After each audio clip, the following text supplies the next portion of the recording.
Hinimok ni Pangulong Ferdinand Marcos Jr. ang mga bagong graduate ng Philippine Military Academy o PMA na manatiling tapat sa konstitusyon at sa mamamayang Pilipino at hindi sa sinumang politiko, personalidad o ideolohiya. Nagbigay rin ng mahigpit na paalala ang Pangulo sa mga bagong opisyal ng Armed Forces of the Philippines. Narito ang report ni Creseline Catarong. Throughout this mission, carry with you the honor code instilled in you by the Academy. Never lie, never cheat, never steal, and never tolerate those who do.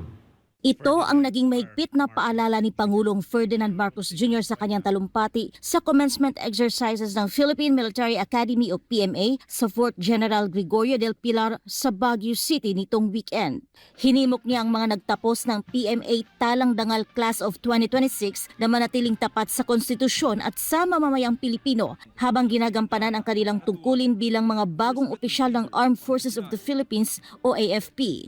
Pinuri rin ng Pangulo ang 207 nagtapos ng PMA at kinilala ang kanilang sakripisyo, disiplina at dedikasyon sa paglilingkod sa bayan. Ayon sa Pangulo, haharap ang mga bagong opisyal hindi lamang sa tradisyonal na banta kundi maging sa mga makabagong hamon. Kabilang dito ang cyber threats, disinformation, territorial aggression, climate change at mga pagtatangkang pahinain ang tiwala ng mamamayan sa mga institusyon ng gobyerno. Binigyang diin din niya ang patuloy na modernisasyon ng PMA curriculum upang maihanda ang kadete sa mga bagong uri ng banta sa makabagong panahon. Kabilang sa mga bagong asignaturang itinuro ay data science, Python foundations, artificial intelligence, electronic warfare at unmanned systems. Pinaalalahanan din ni Marcos ang mga nagtapos na panatilihin ang honor code ng akademya at manatiling tapat sa konstitusyon.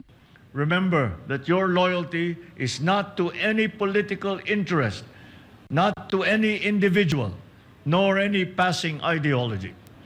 Your loyalty must always remain with the Constitution of the Republic of the Philippines. Ayon sa Pangulo, mahalaga ang integridad, disiplina at dangal sa pagiging isang tunay na sundalo, lalo na sa pagharap sa mahihirap na desisyon at hamon sa serbisyo militar. Bilang Commander-in-Chief ng AFP, tiniyak din ni Marcos ang kanyang tiwala sa kakayahan ng mga bagong opisyal na magsilbi ng tapat para sa kapakanan ng bansa.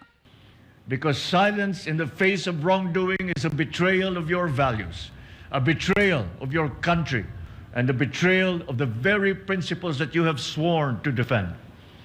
Along the way, you will encounter a lot of forks in the road that will test your resolve, placing you in situations where you must choose between difficult options.